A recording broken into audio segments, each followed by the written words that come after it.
안녕하세요. 부동산 다이어리입니다. 반갑습니다. 다행히 비가 와요. 비가 많이 와야 되는데 지금 상황이 저 정도 비 갖고는 안 될 것 같은데 비가 좀 많이 왔으면 좋겠어요. 그래서 단비가 되기를 기원합니다. 오늘은 계속 제가 이제 원삼 쪽 얘기를 하다 보니까 그냥 뭐 내 주변에 있는 이런 부분들을 얘기를 못했던 부분이 좀 있어요. 그래서 오늘은 이제 고덕신도시 인근, 평택 아니면 송탄 이 인근에 어떤 상황이 지금 벌어지고 있는 건지, 아파트 분양을 한다고 하는데 이게 가능한 건지, 잘 될 수 있을 건지, 뭐 이런 부분들 그거를 한번 풀어봐 드릴게요. 잠시만요.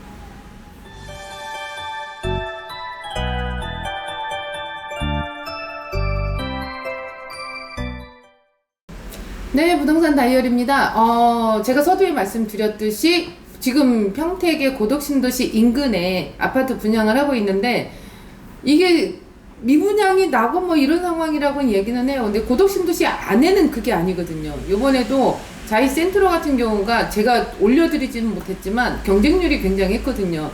고덕신도시 안에는 이제 이 상황이 벌어지는 거고, 미분양이라는 말은 절대 나올 수 없는 상황인 거고, 미분양이 지금 있다라고 얘기하는 거는 고덕신도시 외곽으로 있는 거, 아니면은 저쪽 안중 쪽에 있는 거, 화양지구라고 하죠. 그쪽이 이제 미분양이 난 상황인 거고, 근데 이것도 계속 지금 소비가 되고 있는 상황, 계약건이 계속 나오고 있거든요. 그래서 이런 부분들이 바닥을 찍었니? 아니면은 반등을 하는 거니? 아니면은 다시 수요가 들어오는 거니? 이런 식으로 이제 얘기들을 많이 하시는데, 바닥 찍은 건 아닌 것 같고요. 지금 잠시 좀 이제 금리나 이런 부분들이, 대출, 금리 이런 부분들이 조금 움직이다 보니 이런 상황이 되지 않았을까, 이제 그런 생각이 들고, 그리고 또 하나 좋은 소식 있잖아요. 전매 기간.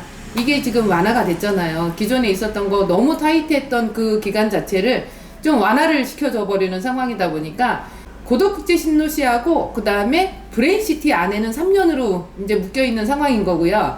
브레인시티는 아직 이제 아파트 분양을 안 했지만 거기가 이제 분양을 하면 3년이 묶일 것 같아요. 그래서 두 군데는 3년으로 묶이고 나머지는 이제 그게 아니에요. 6개월 정도로 이제 되는 상황이다 보니까 이런 부분도 어찌 보면 투자? 이 부분도 생각을 해 볼 수 있는 거죠. 예전에 한참 전에, 그러니까 제가 이제 아파트 투자했을 때는, 그때는 분양권 사서 6개월 만에 바로바로 되팔고 했었던 시장들이 있었거든요. 그 시장이 다시 오지 않을까, 이제 그런 생각은 들어요. 그래서 프리미엄도 형성이 되고 분양권이 이런 식으로 이제 시장이 형성되지 않을까, 큰 바람입니다. 그렇게만 해줘도 뭔가 부동산이 조금 이제 활성화가 되지 않을까, 이제 그런 생각이 들어서, 그래서 오늘은 이제 너무 서두가 길었어요. 오늘은 뭔 얘기를 해줄 거냐면, 고덕국제신도시 안에 있는 아파트 분양권이 아니고요, 이 외곽에 있는 거. 그런데 위치가 정말 좋죠. 그리고 건설사도 괜찮아요. 제일건설이라고 해서 제일풍경채 그쪽 이제 물건인 거고, 여기 같은 경우는 이 현장은 고덕국제신도시랑 브레인시티랑 이 중간에 있어요. 나중에 브레인시티 쪽이 착공되고 그러면 거기에 대한 수요도 좀 받지 않을까. 왜냐면 아파트 짓는 이 부분들이 얘가 먼저 선행이 되고 나중에 브레인시티가 들어가다 보니까 이런 부분들이 브레인시티 안에 입주 바로 못하는 거잖아요. 밖에서 이제 입주하고 들어가야 되니까 이런 부분들이 충분한 수요가 있다라고 생각이 들어서 요거를 오늘은 이제 말씀드리려고 해요. 그래서 잠시 위치 보고 그 다음에 어떤 식으로 진행할 건지 그거 보고 풀어드릴게요.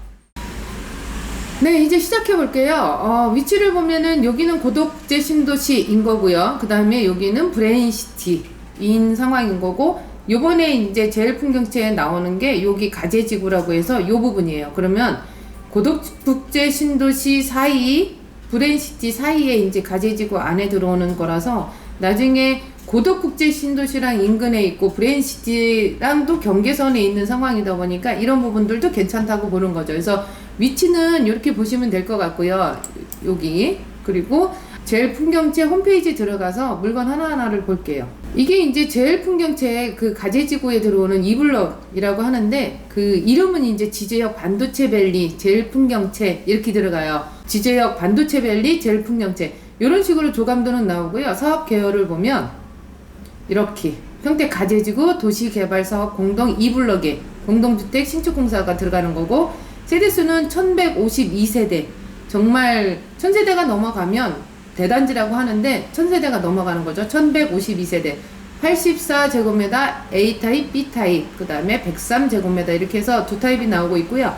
지하 2층에 지상 29층 총 12개의 동이 들어갈 겁니다. 이렇게 진행을 할 거고요. 입지 환경 한번 볼게요. 입지는 제가 조금 전에도 지도상으로 보여드렸잖아요. 고덕제 신도시와 브레인시티, 여기가 이제 브레인시티, 이 사이에 있는 게 가제지구, 이 사이에 가제지구 중에서도 이 블럭인 여기에 이제 지제역 반도체 밸리 제일 풍경채라는 게 들어오는 거죠. 이제 이름도 굉장히 길어요. 지제역 반도체 밸리 제일 풍경채. 그래서 저는 지제역 반도체 밸리로 얘기를 할게요. 여기 이 블럭에 이제부터 시작을 하는 거예요. 그러다 보니까 이런 부분도 괜찮고, 단지가 1000세대가 넘어가니까 이 부분도 저는 괜찮다라고 봐요.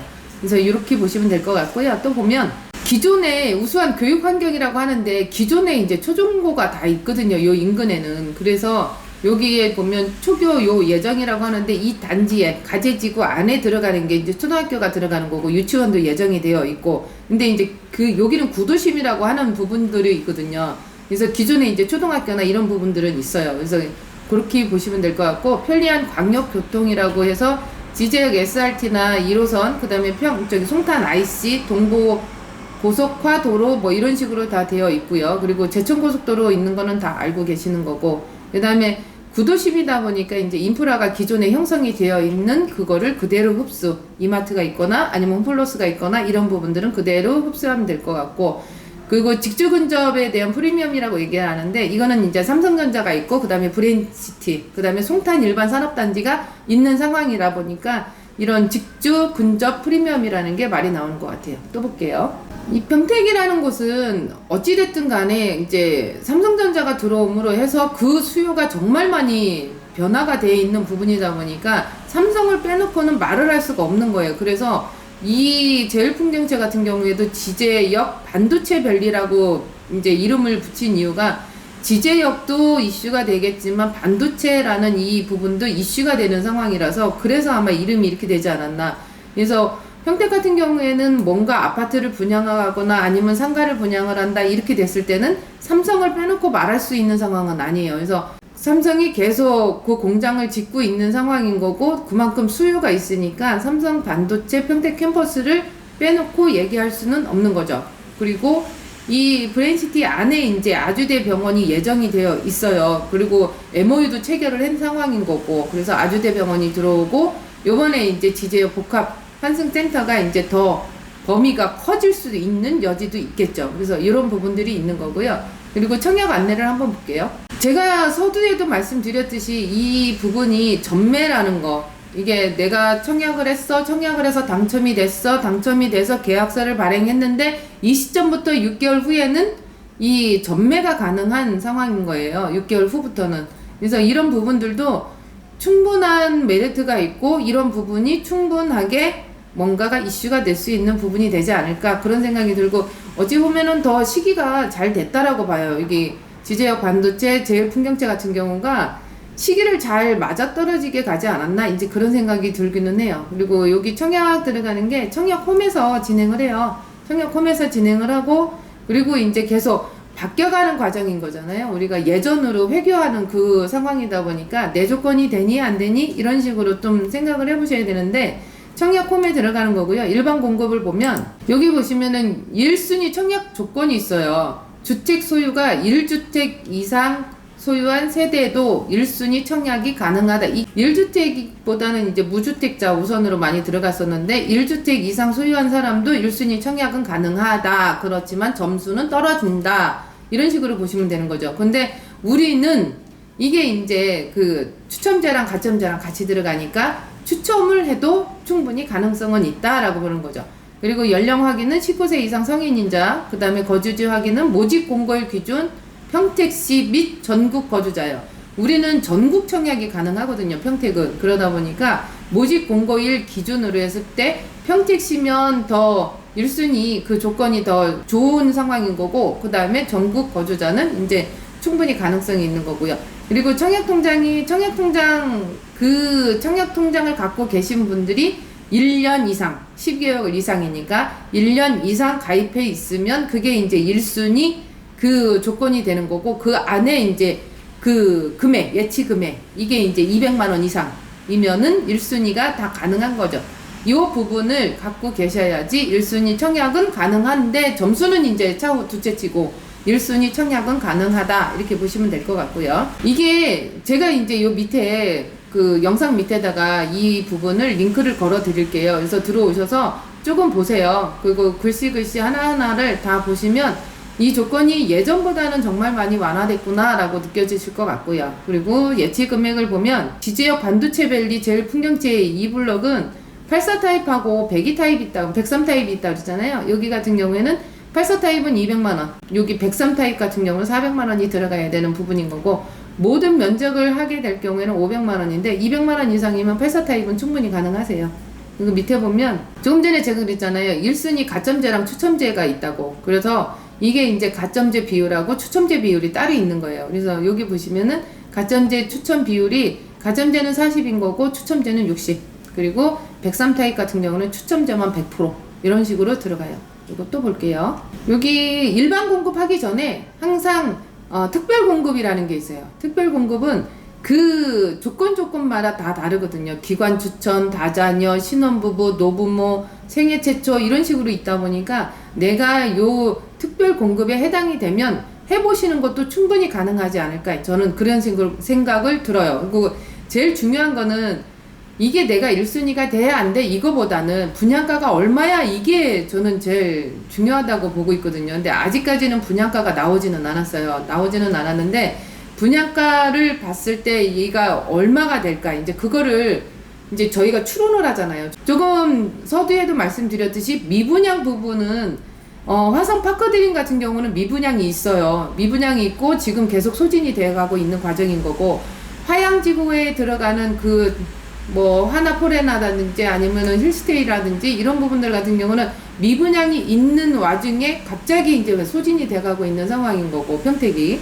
그래서 요거 같은 경우에도 지지역 반도체밸리 같은 경우에도 청약률은 좀 나올 것 같아요. 청약률은 나올 것 같고, 그 대신에 저는 미분양이 좀 나올 수는 있다라고 볼 수 있는 것 같거든요. 근데 이런 부분들이 내가 청약을 해서 동호수가 나왔는데 정말 저층이고 정말 형편없는 동이 되면 포기하시면 되는 거고, 아니면 포기했다가 내가 이제 다시 그 동호수를 지정해서 들어가시면 되는 거고, 어찌됐든 간에 청약통장은 이제 썼던 부분이다 보니까 그런 식으로 생각하시면 될 것 같고, 분위기가 좋냐 안 좋냐 이제 이게 제일 관건인 거죠.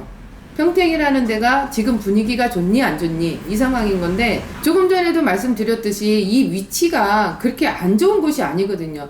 고덕국제 안에가, 고덕국제 신도시 안에가 이제 뭐 위치가 굉장히 좋다라고 하지만 1단계라든지 아니면 2단계 국제 신도시 들어오는 자리, 그쪽 자리에 이제 아파트들은 웬만치 분양은 다 끝났거든요. 요번에 서정리역 앞에 있는 자이 센트로 같은 경우가 마지막 자리라고 저는 봤었었는데 1단계, 이제는 3단계가 남아있는 상황인 거고, 지금 오늘 제가 말씀드리는 지지역 반도체밸리 제일 풍경채 같은 경우에는 고덕 신도시냐 브레인시티냐 이 개념은 아닌 거예요. 이 중간에 껴있는 상황이다 보니까, 중간에 껴있는 게 이 각각의 브레인시티나 고덕국제 신도시 안에보다도 훨씬 더 나을 수도 있어요. 왜냐면 기존의 고덕국제 신도시 같은 경우에는 상권이 형성되거나 학군이 형성돼 가는 과정에 이제 우리가 들어가는 상황인 거고, 브레인시티 같은 경우에도 똑같은 상황인 거예요. 뭔가 인프라가 형성되기 전에 이제 아파트가 들어가는 상황이다 보니까 아이들 학교 보내기가 그렇게 썩 좋지는 않은 상황인 거고,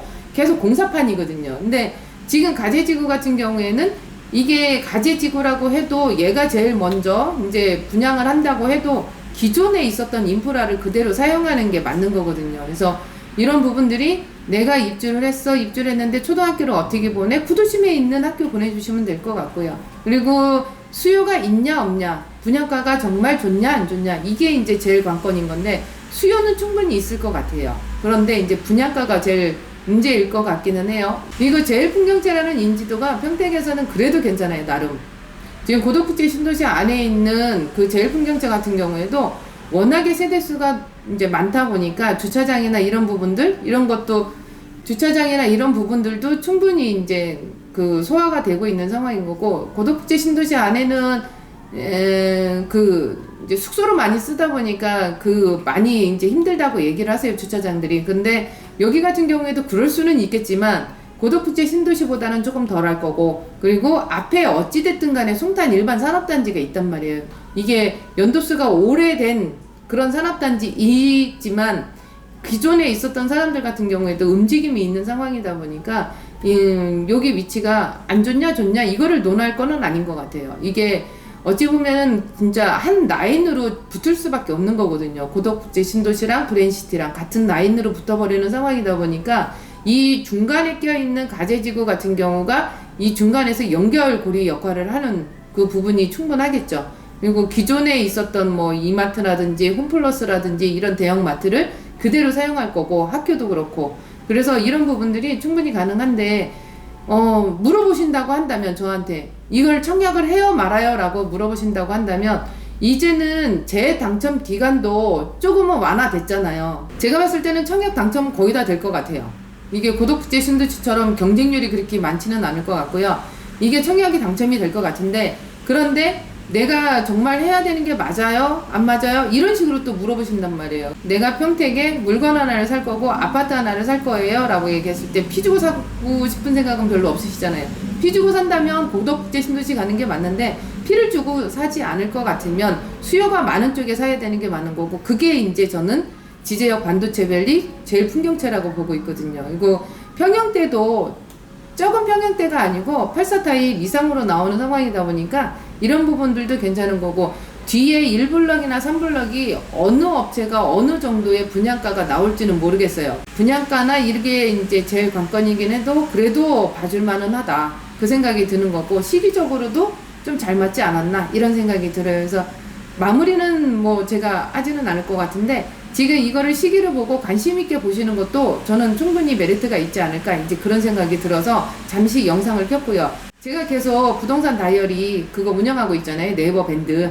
그래서 이 네이버 밴드에 부동산 다이어리 치고 들어오시면 제가 세 가지를 봤는데, 이름하고 지역하고 핸드폰 번호를 받아서 이분들한테 핸드폰 번호 받아서 다른 데다가 옮기고 하지는 않아요. 제가 이제 좋은 물건 있으면 문자 드리는 그런 상황, 그걸로만 이제 보고 있는 상황이다 보니까 저한테 입력해 주시는 순간에 개인정보 활용에는 동의해 주신다라고 생각을 하고 있을 거고요. 그리고 계속 들어오세요. 요즘에 뭐 한 800명이 넘었던 것 같아요. 그래서 이분들한테는 요즘에 아침에 뉴스 올려드리고, 그 다음에 이제 올려드리는 게, 제가 원삼 쪽을 많이 가니까 원삼 쪽 토지나 이런 부분들을 많이 올려드리고 정보를 많이 드리고 있는 상황인 거고요.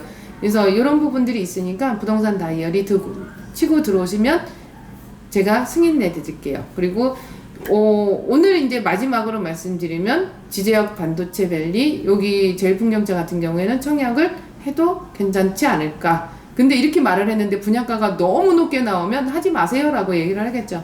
근데 분양가가 그렇게 높게 나올 것 같지는 않아요. 그래서 요거 같은 경우에는 그래도 가능성은 있지 않을까, 이런 생각이 들어서 영상 올려드렸고요. 괜찮으셨으면 좋아요, 구독, 알람 설정 해주시고요. 이상으로 부동산 다이어리였습니다. 감사합니다.